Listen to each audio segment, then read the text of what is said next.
there, it's Dr. Jen. Welcome back. We have a very important conversation to have today.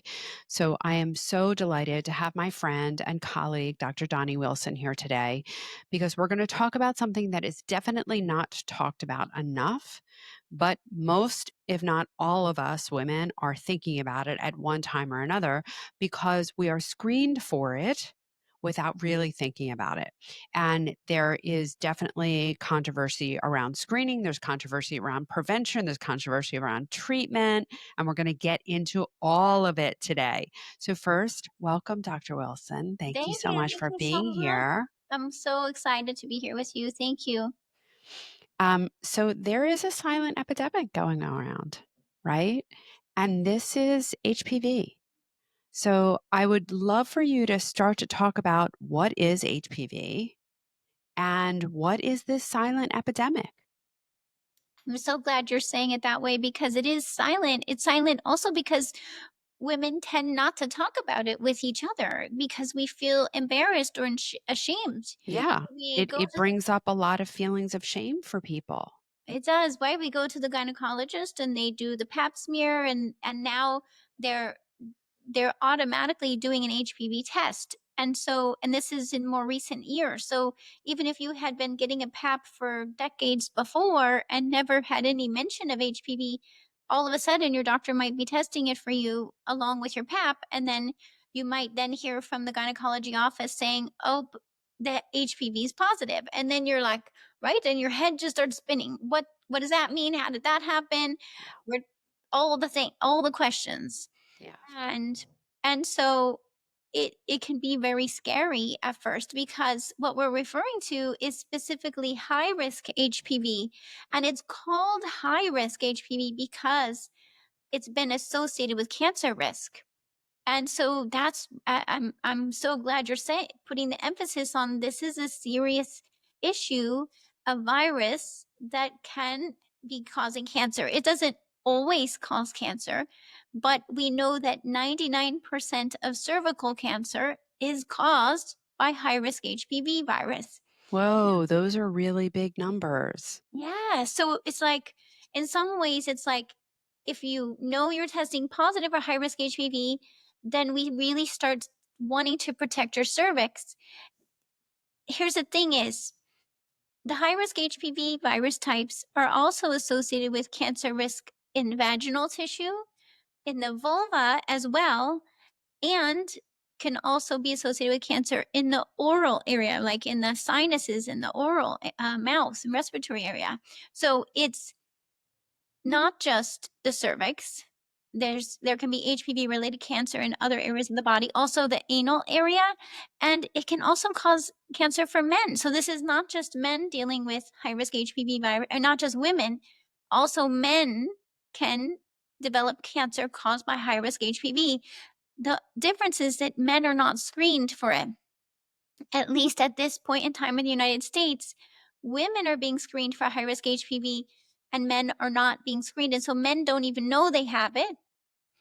And yet we come in contact with it from sexual contact. Genital contact is how it's spread. It's not spread by hugging someone, kissing someone, holding hands with someone. That's not how it's spread. It's spread through genital contact.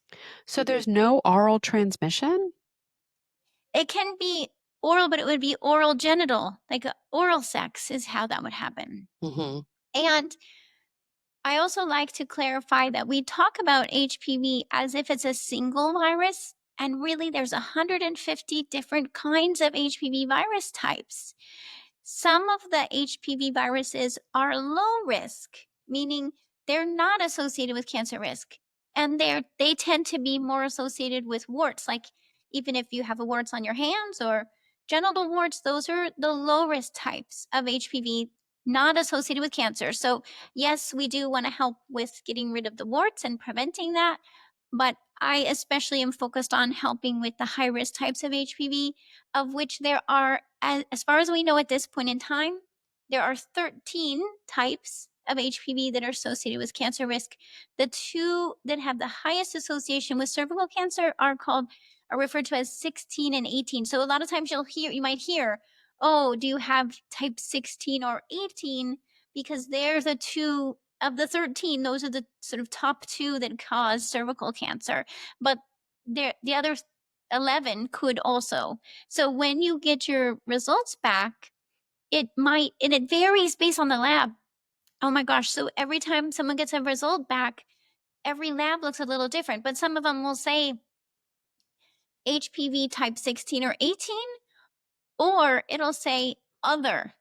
And when it says other, it's referring to those other 11 and whether you're testing positive for them. And actually, what I think is really interesting about screening for cervical cancer risk that's changing now in the gynecology world is that it's starting to be where we're going to see doctors doing an HPV test even before doing a pap smear, right? Like the standard was always start with a pap smear, but that's Yeah. going to start shifting. So is that shifting because it would preclude needing to do a pap smear? Yes. That's really interesting.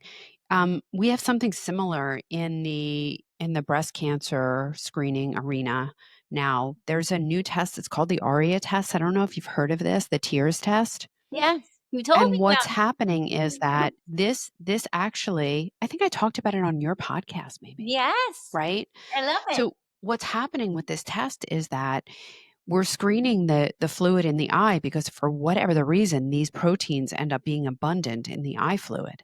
So we're screening the fluid in the eye for these two proteins, the S100A8 and S100A9 proteins.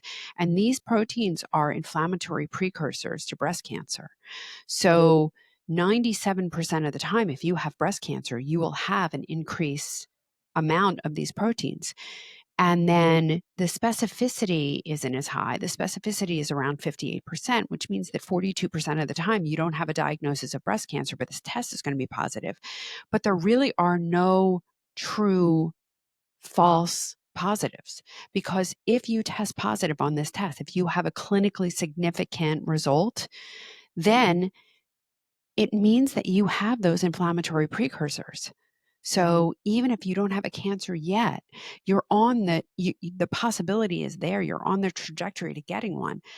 The exciting part for me about this technology is that we have the ability to turn it around. We can prevent a diagnosis. So by doing this test first, we can even determine who does and who doesn't need imaging. Because if you don't have a clinically significant finding, you don't even really need a breast imaging. Are you telling me that if you screen for HPV and it's negative, you don't need a PAP? Yeah, that's what it's starting to become. And so I've even heard women now telling me that that's what happened when they went to their doctor's office. And you can get HPV tests for home testing. So just like the ORIA test you can do it at home to test your Yes. peers. The HPV test, there are some that are now being developed that are available that you can do at home. So women can be actually screening for cervical cancer risk at home with an HPV test, and then if it's positive, go in and do the further imaging with a pap smear or colposcopy. And so this is really starting to shift, and I love that it's helping women to be more empowered, right? Because it Yeah. can be scary. Like we we would all probably avoid going in for a pap smear if we could, because it's like, who wants to do that? But it's so important, because if and this is what I do in my work as a naturopathic doctor and a midwife and women's health expert, is I help women to identify when HPV is positive, identify if there are starting to be cells that are starting to look like cancer cells, because that's the difference with this is with the cervix, is we can hopefully catch it before it turns into cancer. Like you're saying Hmm. with the ORIA test, if you can catch it before it turns into cancer, there's so much we can do to turn it around. Yeah. And you're And not gonna hear about this in the standard doctor's office. You just yeah, end up in a state of fear. yeah. Correct me if I'm wrong. Cervical cancer, I believe, is one of those cancers that is both um, linear and predictable, that there is kind of a spectrum of change that happens, that first you get some atypia and then maybe you get some microinvasion and then it's frank invasion and then it's metastasis from there. That is very unlike the breast cancer world. So Mhm. everyone knows. Like there are de novo starting from the beginning cancers of the breast that are invasive. They don't start in It's not a non-invasive, gradual thing. micro-invasive, then become invasive. They are de novo invasive. There are some breast cancers that are de novo metastatic, that before you ever found anything clinical in the breast, they already have metastatic disease. So breast cancer is very unpredictable, but cervical cancer is predictable. Yeah, And and this is it something that tends you to can be. really make an impact if you're screening. Absolutely, and that's why I would say if you haven't had a pap or HPV test in a few years, that it's important to go and find out, because I would rather find out so we can start taking action instead of being in a state of fear and hoping it's not, and then finding out later when we could have figured it out earlier and been proactive. The thing is that you're not likely to hear about this. The standard doctor's office is likely to say, okay, it's positive, but maybe there's no abnormal cells or mildly abnormal cells. And they'll say, come back in 6 months or a year. And so women are in a situation of going, well, what am I doing? I'm waiting to see if it turns into Yes, you're cancer. waiting to develop cancer so that they can treat you. That is unfortunately, that's how our system works, right? You have some glucose tolerance issues. Okay, well, come back in 6 months when you're diabetic, right? You have borderline hypertension. Okay, come back in 6 months when you're frankly hypertensive. This is our medical system right now. That's what it is. Wait for the disease to develop. Wait to fail. Wait to be an abject failure, and then we will give you something to suppress the symptoms, not ever to restore health or wellness because they don't know how to do that. But that's what our system is, and it's glaringly obvious here. It really is. And so unfortunately women are in that wait and worry, and then find out that it gets worse. Then they need to do a procedure to remove, like say it becomes more severely abnormal cells, CIN2 or 3. They need to be removed. That can cause scar tissue or damage to the cervix. And it doesn't kill the virus. So they do a procedure, and then you have to go back every 6 months or so, recheck, and see if it happened again. And there's some women who've been in this repeat procedures and treatment for decades of their lives. And by the way, a lot of times women think, oh, this is just something that, like, let's say 20 or 30-year-olds deal with. But no, the average age of cervical cancer is 50. That means that women are finding out that they have abnormal cells, or HPV and abnormal cells, even in their 40s or 50s. And I'm seeing women in their 60s and 70s that are dealing with HPV and cervical cancer risk. So even if you had a hysterectomy, even if you've had normal pap smears in the past, even if you're after menopause, it's still important to be screening for this, because again, if we catch it, the earlier we catch it, the more chance we have to prevent it from becoming cancer. Yeah. So that begs the question, is cervical cancer preventable? I believe it is. I Yeah. really believe, because in my practice, and keep in mind, I mean, I've been helping women for 25 years with this. And so I've seen thousands of cases, women in the United States and around the world who come in to have me help them. And I've seen cases of women who've been dealing with this virus sometimes for more than a decade, women who've had severely abnormal cells, all different scenarios. And I've been able to see their cervix heal. The HPV can actually go to negative. I think this is a really common misconception. People are told, even by their practitioners, that you can never get it to go away. And it's not correct. Yeah. Yeah. It's based on what we used to know, right? Like decades ago, we couldn't measure a viral titer. We didn't understand how the immune system works, and we didn't understand that we have Th1 immunity that can clear a virus and the viral titers go to negative. And then we have a part of our immune system that's our memory cells that can remember how to protect us from an infection. And so now we know clearly that the human immune system can clear the HPV virus to negative, and it can prevent it from coming back again, even if someone's re exposed. Because a lot of women say, well, what if I'm married and my partner has HPV and I'm getting re exposed?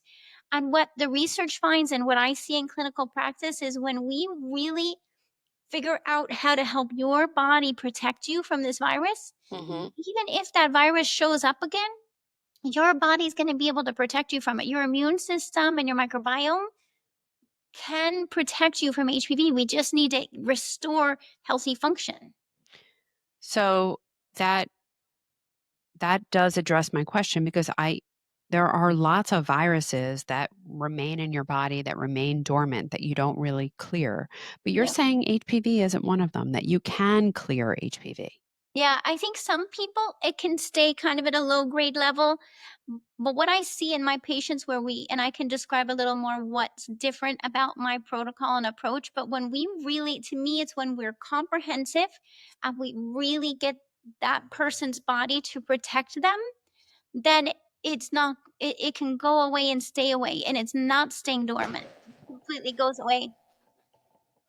So let's talk about the role of the immune system in HPV and how we get our immune system to help us to eliminate the virus.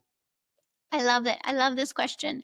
And this is what I do a lot of teaching around in the videos and classes that I teach, is to understand that there's actually several factors that can deplete our immune system's ability to protect us from all infections, including HPV virus. I specifically go into 8 what I call susceptibility factors. The first one on the list is stress of all types, right? We know we all have stress on a daily basis, stress from work, financial stress, relationship stress, even health, and being diagnosed with HPV is a known stress. Mhm. And when we're exposed to stress, as well as any exposure to when it becomes a trauma as well, or trauma from our past, this what it does is it impacts our immune function. It's known that it decreases our ability to protect us from infections like viral infections. And as you likely talk about, it shifts the immune system in the direction toward cancer and autoimmunity. So it's literally, we know the more we're impacted by stress, the more our immune system is not as good at protecting us from infections, and it sends us in this other direction. And the key factor is to understand that we can take steps to recover from stress. I think so much of the time, especially for women, we're so caught up in taking care of everyone else. And every day is just a hamster wheel, right? And we're just trying to keep up.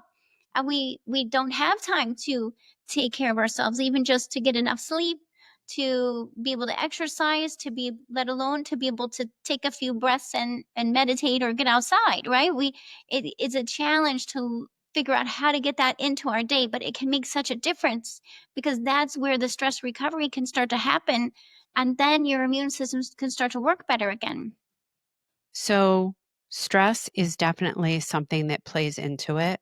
What are some of the other things that play into it? Do hormones play into it? They do. And sometimes it's people think automatically of higher estrogen, right? We hear about estrogen dominance. And certainly there's a time in women's life when they're more likely to have higher estrogen than progesterone, say during menstruating years, 20s, 30s, even into your 40s, you might tend to have higher estrogen than progesterone. And that can play a role. It's also to do with how well your liver is detoxifying the estrogen. So if the liver is, and this is based on genetics, right, and toxin exposure, if the liver is not detoxifying estrogen as optimally as possible, that can also play a role. So we do a lot of work with helping to optimize estrogen detoxification. And then the other side of the coin, Jen, is when women go through perimenopause and menopause, and now estrogen drops. What happens is when estrogen decreases, it actually changes the vaginal microbiome. So the microbiome is the healthy bacteria. We usually hear about the microbiome in the gut, but there's also a microbiome in the vagina. And when estrogen drops, so does the vaginal microbiome. And think of your vaginal microbiome as like your bodyguards, they're going to Mhm. help defend you from HPV and any other infection that you might get exposed to. And when that microbiome drops, then the HPV can just walk right in and start causing trouble, which is what it likes to do. So we have to really also pay attention to when women experience low estrogen, especially low vaginal estrogen. And so one of the key approaches is to look at, is this woman in need of some vaginal estrogen? Of course, we have to look at their history and if that's a safe thing for them to choose. But the research has been, I'm sure you talk about this as well. The research is becoming more and more clear that vaginal estrogen use, like estriol use in particular, can be very safe and protective for a lot of women for HPV and more. Yeah. Yeah, absolutely. I mean, I am a universal believer in at least the opportunity to go on bioidentical hormone replacement, and that includes the breast cancer population because they're people too, and they don't deserve to suffer. And I think the question as to whether or not vaginal estrogen is safe has been asked and answered, right? And it's not just for people who didn't have breast cancer. We know that it is equally as safe in people who had breast cancer. And, there are a number of us out there that believe that breast cancer is probably more of an issue of estrogen deficiency than it is of estrogen excess. Wow. And when you think about it that way, it makes so much sense. First of all, it explains why we don't see breast cancer in times of estrogen excess. We see breast cancer mostly in times of estrogen deficiency.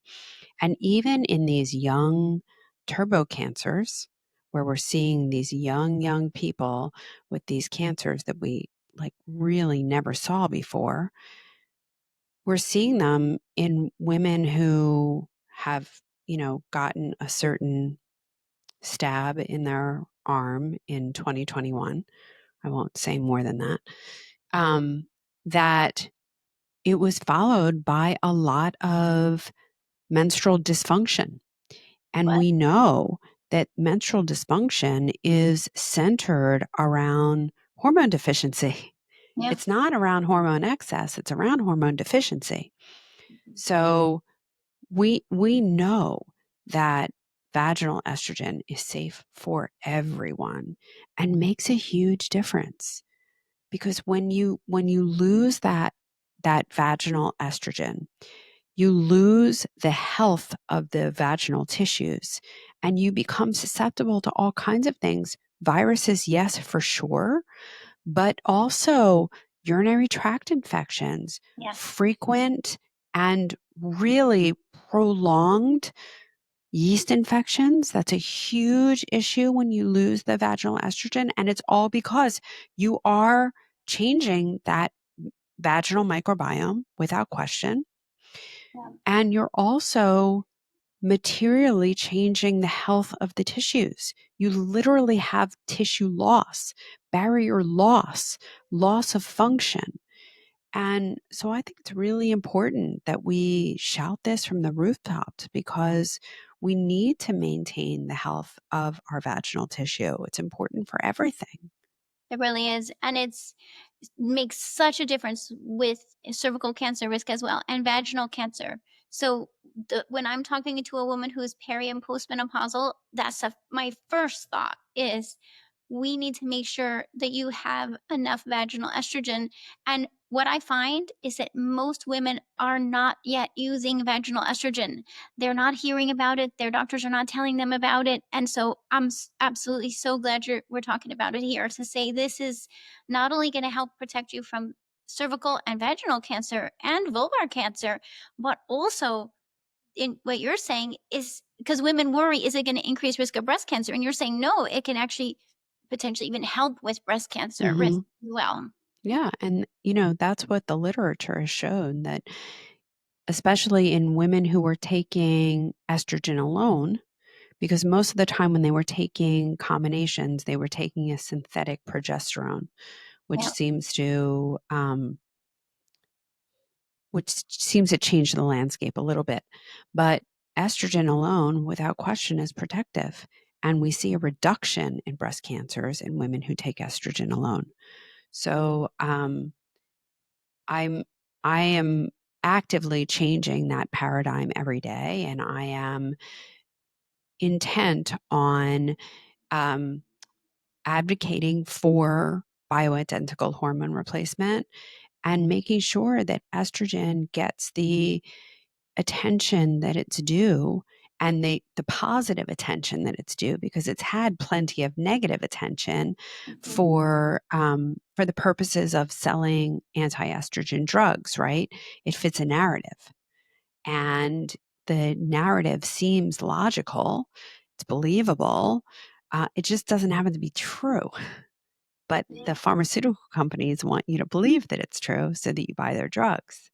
And I'm So, telling you, and it's like makes such a big difference. So if anyone listening is, I mean, especially if you're having vaginal discomfort and pain, and absolutely if you're testing positive for HPV, or like you mentioned, like so many women have chronic BV and yeast, it's the same situation. If the when the estrogen's low and the microbiome drops, and it just shifts the immune system too, and then what's happening is inflammation increases in the vagina, and research really shows when you have that combination of factors, it it makes it so much easier for high risk HPV to just show up and start causing abnormal cells. And so it's like, to me, it's such an important thing to learn about and address. And you can get vaginal estrogen, yes, from your gynecologist. You can ask there, but when we're talking about bioidentical estrogen, we're even talking about, right, like a compounded potentially estradiol, or I often prefer estriol.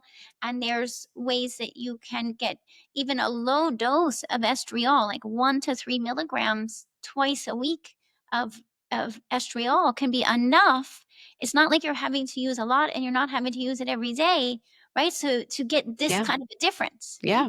And it makes a huge difference.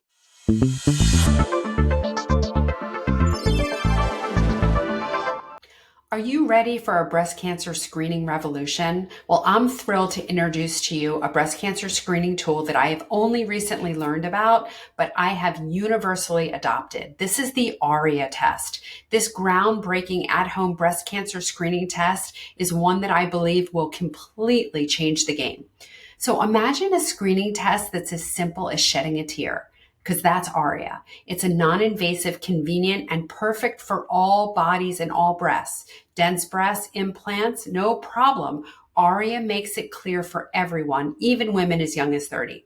ARIA is backed by over a decade of clinical trials, thousands of samples, and it's developed alongside top breast health experts. Here's how it works. You collect a tear sample at home, and then ARIA then analyzes it for protein biomarkers that can signal early breast cancer. And the best part, you get a consultation with a breast health specialist to review your results. Now, ARIA isn't replacing breast imaging. I am using it alongside QT. It's complementing it and giving you a fuller picture of your breast health. Knowledge is power, and ARIA is putting that power back in your hands. It's time to take control of your breast health, and ARIA is another way of doing it. Go to aria.care, AURIA.care, and use my code Dr. Jenn 20 in capitals, DRJENN 20, to get 20% off. Back to our show.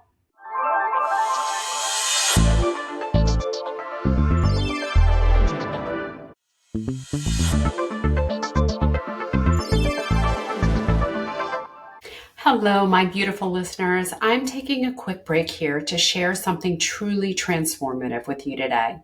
If you're ready to take control of your breast health journey, then you need to get your hands on a copy of my book, The Smart Woman's Guide to Breast Cancer. I wrote this book to make a massive impact in the world of breast cancer, empowering women everywhere to make informed choices and educated decisions. You have so much more power and control over your health than you might think. And this book, this is a roadmap to harnessing that power. Inside, you'll uncover the truth about conventional treatments. They're often overestimated benefits and underestimated, underexplained, and underdisclosed long-term side effects. But more importantly, you'll discover the true drivers of health and how the choices you make at home every day can lead you to the best health, the breast health of your life, even after a breast cancer diagnosis. Whether you're looking to prevent a diagnosis, avoid recurrence, or simply live your healthiest life, this book is for you. Join me on this journey to empowerment and health. Grab your copy of The Smart Woman's Guide to Breast Cancer today, and let's revolutionize the way that we approach breast health together.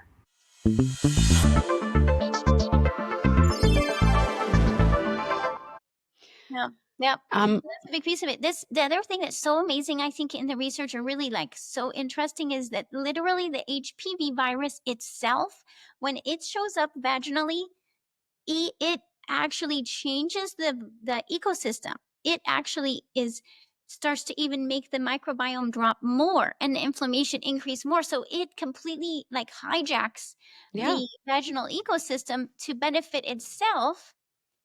And so you start to go, I really start to look at it as, wow, this virus, HPV virus, high risk HPV virus, it has an agenda. It's like, I'm going to just try to barge in, get into these cells and start causing cancer.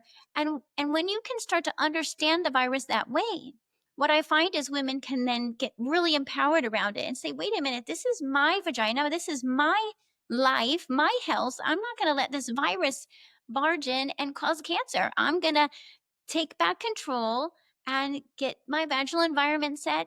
We also we look at things, everything from diet and nutrition. There's nutrient deficiencies that can increase risk. There, the gut microbiome influences the vaginal microbiome, so we need to do some gut healing. mm-hmm. There's other factors as well. I look at it as this is our chance to look at your full health history, including, by the way, because I know this relates to breast cancer risk too, is blood sugar levels. You wouldn't think, what does my blood sugar levels have to do with HPV and cervical cancer risk? But the research absolutely shows a connection. And we see this with breast cancer risk too, right? As For soon as the sure. blood sugar starts to fluctuate, the cancer risk goes up. Yeah. Yeah. Well, it has to do with your metabolic health.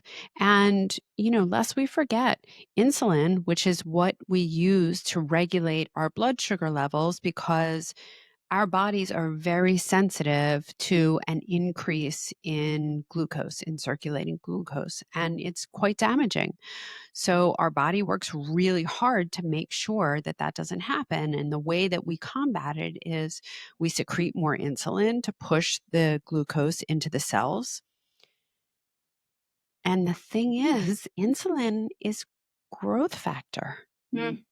and it's growth factor everywhere. So it will increase circulating insulin will increase your risk of cancers all throughout your body. And that's what's happening. It's why I honestly wish if we would screen for metabolic disease and metabolic dysfunction with the same vigor that we do breast cancer and cervical cancer and colon cancer, we would be far better off. We would prevent many of these disease states. But that's not what the system wants. The system is not about prevention at all. It's not. It's not even about early detection. I would argue it's just about detection. It's true. And so, and even if you wanted to start tracking your blood sugar, insurance won't cover Mm-mm. until it's high enough that then they will cover you to do a Yeah, continuous. no, you have to fail first. You have to get diabetes first, and then it'll cover, which, that's a mindset and a mentality that I think we all need to reset, Yeah. because we have adopted that I'm just going to get sick so that insurance can pay for it kind of thing, right? And Mhm. we've lost what we've really lost what insurance is and what insurance is for and what insurance means. And we've we've kind of created this system where as far as I'm concerned, I think that insurance is for disasters, for emergencies, for things that, like unforeseeable circumstances. But I don't think that going for your checkup should be something that's paid for by insurance. I don't think that things that are um, like routine, I don't think that that's something that should be paid for by insurance. And at the same time, I think we should pay a whole heck of a lot less for insurance, pay for our routine healthcare, pay for our health maintenance. And then when you need insurance because you fell and God forbid broke your ankle, or you have a ruptured appendix or a heart attack, or, God forbid some medical catastrophe, that's what insurance is for. Yeah. And we would all be a lot better off, and we would guard our health, because if you knew you had to pay for it, you take care of it. But we don't take care of it because we don't value it, because the system doesn't value it. It really is a mindset shift, Jen. I think you're right. Like I really talk about this too because we can be in this mindset of HPV is never going to go away. I just have to keep going for another exam or procedure and until it leads to cancer. And even then, I've talked to women who have five or $10,000 worth of medical bills simply from procedures related to HPV that their insurance didn't even cover. So we have to start to go, what is the cost here? This is costing us our not only financial cost of all of these procedures, but also the cost of the fear, the anxiety, it's sometimes women feel afraid to be in, have a partner to date. They feel afraid to have sex. They feel afraid to tell anyone. And right now in the United States alone, there are the estimate is 6,000 women per year dying of cervical cancer. And a lot of those women have never even told anyone in their life that they were dealing with cervical cancer because they felt ashamed and isolated in that process. And so this is going back to this silent epidemic of something women are dealing with and not ever being told, hey, there's an yes, you're going to have to invest out of pocket, but it's in things that are going to change your whole health. Like if we help to change your diet, right? If we help to decrease sugar and alcohol, optimize your blood sugar levels, optimize your nutrient levels, make sure you're getting enough sleep and exercise, and start getting in the nutrients to help reestablish healthy immune function and microbiome and hormones and so on. Yes, that's going to be an investment outside of your insurance, most likely, but it's an investment that's going to prevent not only cervical cancer, but breast cancer and Mhm. dementia and diabetes. And right. And then you have this ability to live your life and your passion without that fear of health issues right there constantly.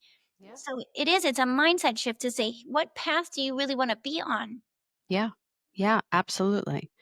So let's talk about prevention, because we did say before that this is a preventable disease. So how do we prevent this from happening? Well, we first of all we do the testing to find out if it's there. So that already is a courageous step, I would say, to say, okay, even if I'm, over 50, even if I'm have had the same, because a lot of times people think that this is only something that happens to people who've had more than one sexual partner, but I'm here to tell you that I see many women from around the world who have been married for 30 years and they are testing positive for HPV. So just know that it's there's no shame here. In fact, 80% of us are exposed to HPV by age 50. So it's not Wow. a rare thing for only people with multiple relationships over their lifetime. This is something that 80% of us are exposed to. And so I'm just so glad to break open these barriers of communication and say, hey, there's no shame. We're humans. We're going to have sex. We're going to get exposed to HPV. Let's find out if the HPV is positive. What that means to me is that your system is susceptible in at least one way, potentially up to 8 susceptibility factors. So then I just become a detective is the way I look at it. And I just start being a detective to say, what is making you susceptible? We start looking at blood work. Is the blood sugar imbalanced? Is there nutrient deficiencies like even vitamin D, iron, B vitamins are super important. In fact, another factor that I work with is MTHFR and methylation issues. and maybe some of your listeners are familiar with MTHFR, which is it's a gene variation that has to do with folate metabolism. And what can happen is if 40 to 50% of us have a gene variation on MTHFR, and yet many supplements and B complexes contain folic acid, and someone with a MTHFR gene variation is going to be less able to use that folic acid. And so now their body's not getting the benefit of folate. And folate is so important for making healthy new cells, which is what we need your cervix to do. We need your cervix to be constantly making new cells. Sometimes I think we think the cervix is like just there and it stays there. But I like to remind women that just like we grow new skin all the time, we also grow new cells on our cervix all the time, right? So we constantly need access to folate and these other nutrients in order to grow new healthy cells. Yeah. And so we need to be like, especially if you know you have an MTHFR gene variation, but even if you don't know, we need to be looking at these factors to say, let's make sure you have the adequate nutrients to protect yourself. Yeah. Um, I want to talk about the vaccine a little bit. Sure. I want to share a story. I have two boys, and when we went to the pediatrician, even though my boys are huge and they probably scare everyone at the pediatrician's office. But when we went to the pediatrician and my older one was 16 and my younger one was 13, my pediatrician said, okay, it's time for the HPV vaccine. And I said, no. And that BITCH turned around to my children and said, well, when you're 18, you come back. Yeah. Oh Can my you imagine? Yeah. gosh. Uh-huh. That's allowed. It shouldn't be allowed. I know. I know. We had words.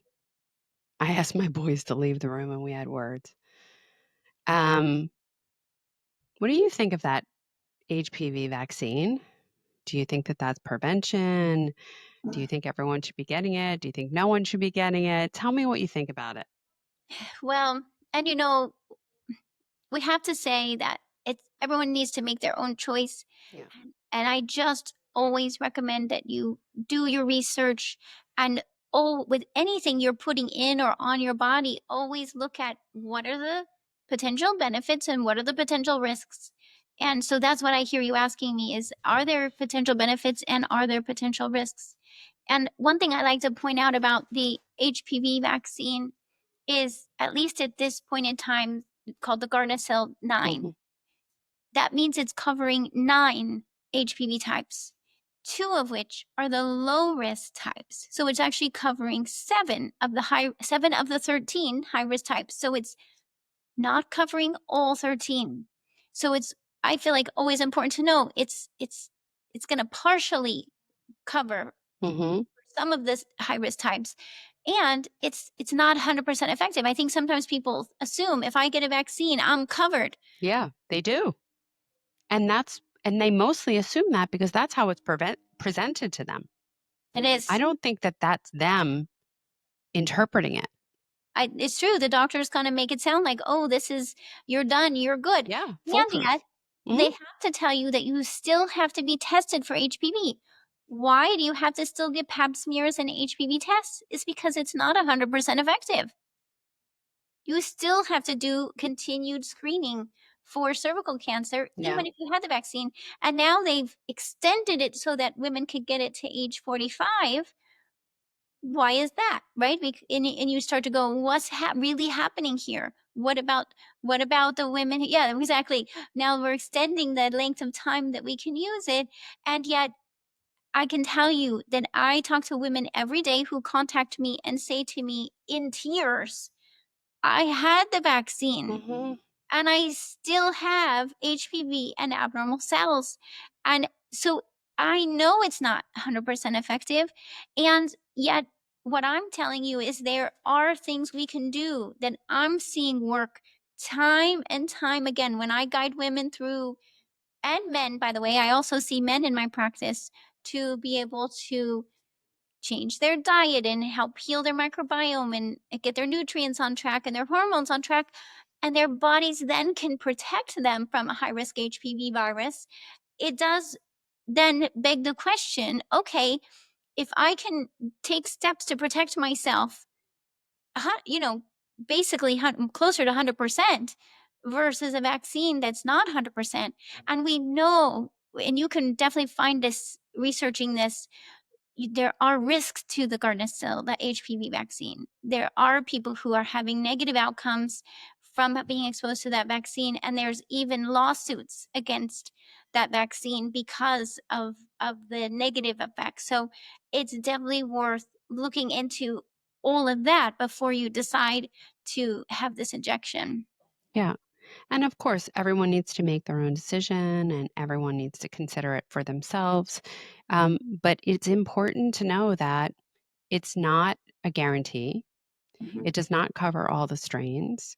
Not everyone, remember that with every vaccine, your immune system has to be able to respond to it. So you can give a vaccine to someone who can't mount an immune response, and it's not going to do them any good. No.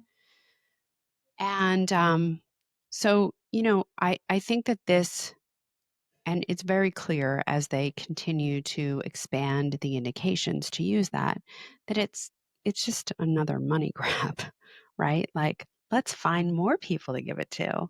Mhm. And we've seen that a couple of And there's times in these last few years. and Let's even find though more that people to give it vaccine to. even though the vaccine's available around the world, there's over 600,000 women diagnosed with cervical cancer every year. So even though the vaccine exists, so it's Yeah. not like it's eliminated it, Yeah. right? It's not. So that's why I think like even if you get the vaccine, it's important to still test and to still know that there's so much we can do to protect you because it's not like it's solving the problem. Yeah. So I'm excited to hear that PAPs are not going to be the first step, that there's going to be a first step of testing for the virus. But even before that, I do want to know because I have heard from a number of people lately, and there's been some chatter about this on Instagram and things like that, where everyone gets their medical information from. Mhm. Um, what do you think of PAPs? Are they damaging? Do they increase your risk? What do you think of the PAP smear? Yeah, a lot of women are asking this question, and I haven't seen any research. I really think we need to be, of course, the companies that are making pap smear equipment, they're not necessarily going to be studying this risk factor, right? Of like, is there a risk to doing a pap? I would say it's an unknown. But I definitely do have women report to me questioning, hey, just, I mean, just going into the doctor's office and feeling stressed, let alone a pap, let alone a colposcopy or having to have multiple colposcopies, Yeah, the trauma, the medical trauma that can happen, that we know can increase risk. But in yeah, terms of the procedure, I haven't seen anything that specifically states risk, but it is a question. yeah, yeah. Well, this was an amazing conversation, such an important conversation, and I know that my listeners are going to get so much out of it. For anyone who is struggling in this space, how do you help them? Mhm. How do they get in touch with you? What do they do? Where do they start? Well, my website's at drdoni.com, which Doni is Doni, so DOCTORDONI.com. You can also go, I created a whole resource page specifically for HPV. That's at clearhpvnow.com. And on that page, you're going to see all kinds of videos and I have also a HPV recovery guide that I'm happy to send to your guests. And we also do a Secret to Clear HPV masterclass, which is available there on the website. I can give you the link, so you could share it so Yeah, that we'll make sure that we put it in our notes, in the show notes. So if you want to know more, come listen to the Secret to Clear HPV Masterclass, because I then go into 90 minutes of even more detail about steps you can start to take. I feel like it starts with understanding your test results. So what I do is I guide women to get out your pap or your biopsy results and your HPV results, and let's understand, what does it say? What does it mean? Because you're already now putting yourself back in the driver's seat. Instead of feeling like, I don't know, I'm just doing what the doctor tells me to do, you're now saying, I understand my results. I understand what it means. I understand what I need to do to solve it. And from there, in my office, what I've done is made it so you can get access to the right supplements at clinical doses that are going to be effective. A lot of times women are searching online and they might come across this or that, but it oftentimes is not effective clinical doses. And so I just worry because they're now kind of wasting time with a supplement that may or may not help them. Yeah. So I'd rather you come learn and find out exactly which supplements to take, what doses. We can also get access to vaginal suppositories, so we can actually, including for the microbiome, we can help reestablish a healthy microbiome vaginally. So there's so much then I can guide you to do. I do work with patients one on one, so you'll see at the website where you could work with me one on one, and I do offer an online group program. So it's amazing how exciting it is to work in a space of 30 to 50 women at a time working together to heal their cervix and get rid of HPV. It's so amazing, right? And here it is, women who've been feeling isolated and on their own, women from age 20 to into their 70s, coming together to say, we've had enough of this wait and worry about cancer. We want to get on the path where we're healing our bodies and get on with our life. And it's so amazing to be part of that healing community of women. So if that's something you're looking for and you're wishing existed, it does exist. And we'd be happy to help you as well. That is amazing. Thank you so much for the work that you do. It's really important, and we need to shed the light on this and bring it out into the open and have people know that there are real, true solutions, that you don't have to watch and wait, that you don't have to live in fear, and that you can take control and get your health back. Exactly. Yeah. Thank you so much, Dr. Jen. I'm so grateful to be able to share this here. So, Well, I am yes, ma'am. thrilled to have had you here today.